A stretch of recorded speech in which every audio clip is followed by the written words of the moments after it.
Hey, I'd like to welcome you to another episode of the Mission Matters Money Podcast, your source for all things money. My name is Adam Torres. You can follow me on Instagram at AskAdamTorres to keep up with my book releases, book tour schedule, signings, all that other good stuff. Always love to connect with you there. And as always, if you'd like to apply to become a co-author of one of my upcoming books, just head on over to the website, missionmatters.com, and click on Become an Author to apply. All right, so today is a very special reunion 2020 episode. What is that? That's when I had a guest on in the past, and I liked him so much I had to invite him right on back. So today's special return guest is Matthew Gaspari, and he's the Executive Vice President and Chief Operating Officer over at Tucson Federal Credit Union. Matthew, welcome back to the show. Adam, it is a pleasure to be back. Good to talk to you again. Oh, man. So I'm excited to get into today's topic. So, I mean, you have quite a few years under your belt as an executive in financial firms, and I'm loving to hear your input on this, on the topic today, so leading through volatile times. But before we get into that, I don't want to assume that all of our new listeners caught your first episode.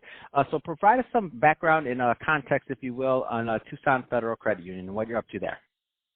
You bet. Tucson Federal Credit Union, we've been around since 1937, about $500 million in assets, and we're a community chartered credit union, which means that anybody that lives within Pima County, in our case, is eligible for membership, and providing financial services across the spectrum from checking accounts to mortgages and everything in between, wealth management. So full service financial institution, and like I say, we've been around a long time. We love our community, and they seem to love us back. No, I love that, and one of the reasons I'm interested in your take on leadership through volatile times is because you've at Tucson Federal Credit Union, I mean, you really rose the ranks, everything from branch manager to assistant VP of operations, VP of operations, executive vice president, and that's where you now sit. You've been there almost 30 years, or over 28 years, I should say. That being said, where do you want to start with that? I know that's a big topic, but leading through volatile times, when I say that, what comes to mind? I think what comes to mind is that when volatile times arrive, an institution or a company has an opportunity to do a couple of different things, and one of them is to hunker down and kind of get smaller, if you will, and internally focus. And the other opportunity is to focus externally. In other words, if your organization is going through a turbulent time, it's likely that the community within which you do business is going through a similar type of turbulent time. And so that tends to be what Tucson Federal Credit Union does, is we look externally and kind of try and get through this as a big community and part of a larger community and play our important part. We don't internally shrink, if you will. We try and reach out and get everybody through the turbulent time at the same time. Yeah, and as we were kind of talking in the pre-show, I said my seat doing what I do is pretty unique because I see I'm like at the apex. I see them both. Like I'm right in between of both of them. I see the good, I see the bad, I see everything in between. One call, I may be talking to somebody and they're hiring a bunch of people. Another call, they're trying to keep the lights on. I mean, it just depends. So that being said, the one thing that comes to mind as you describe this, probably the only word I remember from the science class is it's a symbiotic relationship. I mean, ultimately, the communities that we're in, and if we have the wherewithal and we're the right size institution, I mean, that's that two-way responsibility. So I love it. Yeah, as we have gone through different turbulent times, as you mentioned, I've been at Tucson Federal Credit Union for just over 28 years now. And so the life cycle of business, being what it is, has seen its ups and downs. And so I've had opportunities to lead through several different iterations of volatility, and there are a lot of lessons to be learned that I'm more than happy to share. Yeah, let's get right into it. So where would you start with that one? I guess I would start with this. The key to getting through turbulent times is to have an innovative and future-looking business plan, because what we have found in our particular situation now with the pandemic, but it applies to any sort of turbulent time, is if you're looking forward at what your business plan is and the way that you intend to deliver service going forward, often it ends up being a benefit or an asset when you hit those turbulent times. And I can expand on that if you'd like me to, or we can go to another question, but I'd be happy to expand on that. No, let's expand. No, I like where we're going. Okay. Okay, good. So, for example, what we have been doing in the last several years is changing our delivery channel and moving to a lot of video and a lot of delivery service through video and through technology. And all of that is something that's been on my branch transformation plan for several years, and we talked about that, I think, in our last show. And that is going quite well. And yes, we did. I have to tell you, Matthew, we did talk about it. And what's funny is because I feel like I'm part of the branch transformation plan. I'm like, yeah. So talk about the progress on that plan you told us, me and the listeners about last time. Now you're on the hook. I'm bringing you back at 2021. This is going to be the 2021 episode is going to be called Branch Operational Plan Tucson Federal Credit Union Update. Go ahead. I had to do it, Matthew. No, absolutely. That's awesome. No, it's been going quite well, and it's been 3 years now in the journey. But as we put this together, and as I was putting together what the plan was going to be, and what I was considering the future of financial services delivery, a lot of it is moving towards not self-service, because certainly there are some components of financial services where self-service has some benefits.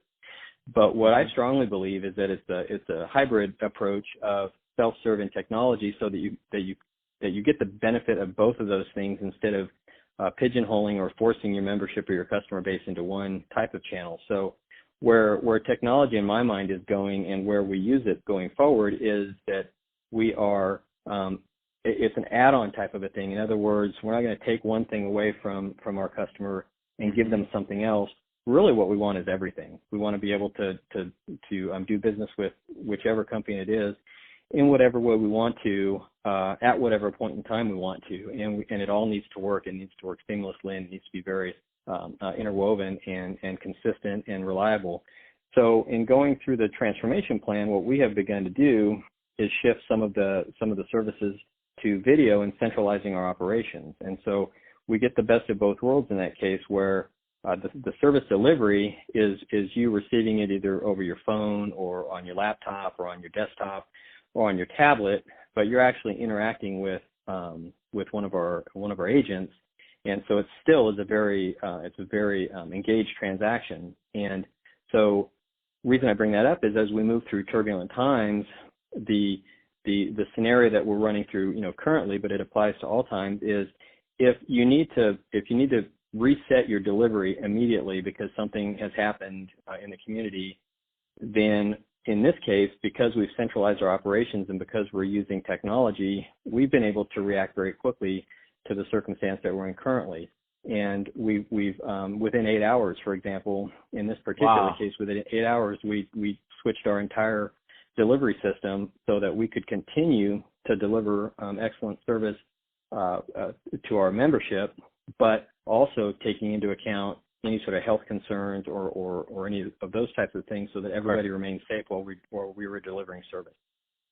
Wow, that's amazing. And it just goes to show, like, when you think about, I wouldn't say that, and maybe it was part of, so I obviously haven't seen your plan, but it wasn't necessarily, I don't think this was just like banking regulation contingency stuff. This was more like, how do we become the credit union of the future? How do we continue to provide more value? How do we help our members more and more? And it just so happens that the timing of the current crisis that we're going through in 2020 lined up to where it met what you were already working on. It's very different than like being reactive. You're very proactive in this, in your leadership.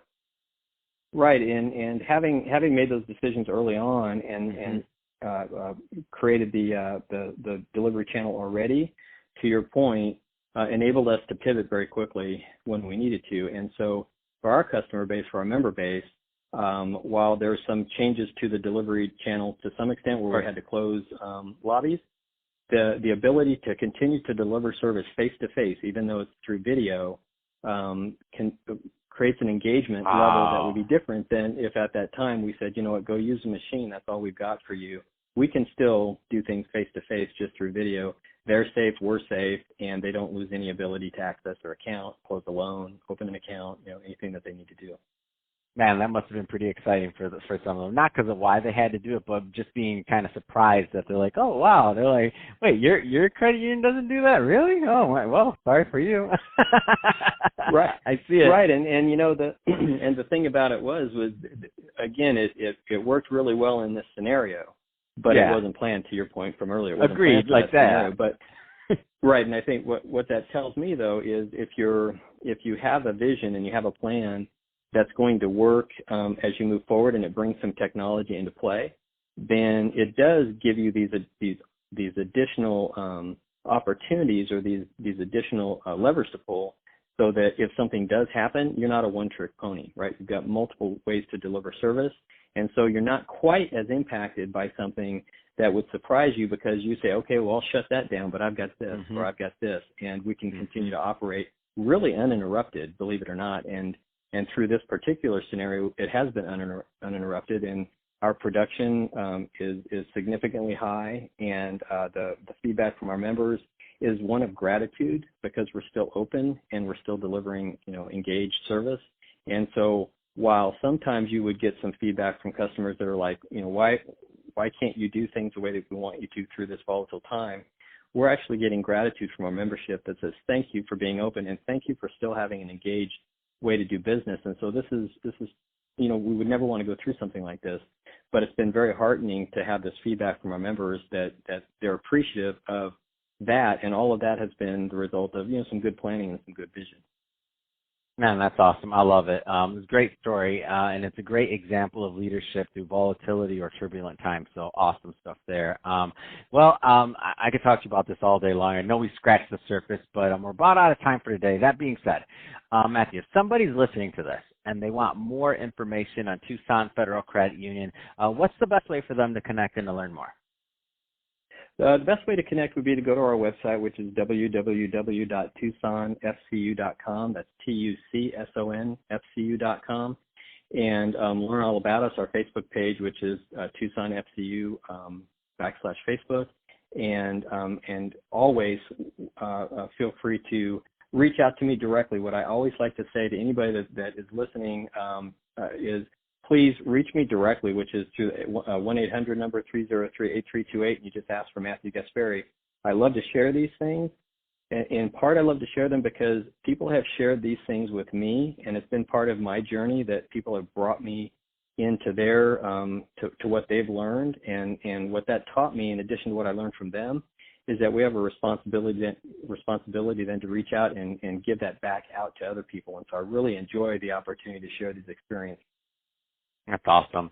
Well, hey, Matthew, been great having you back on this 2020 episode. Can't wait to have you back on in 2021 to see how the operational plan is going and what's up with and what kind of advancements. I might have to have you send it to me in advance so we could do a real analysis. No, I'm just playing, but no, seriously. Thank you for coming back on. And to the audience, as always, thank you for tuning in. Hope you got a lot of value out of this. If you did, don't forget to subscribe to the podcast. Leave me a review on the Apple iTunes Store. If you're listening to this on our YouTube channel, Mission Matters Money, definitely give us a subscribe there, but leave us some comments in the video section. Love to know what kind of projects and things you're working on. And Matthew, thanks again for coming back on the show.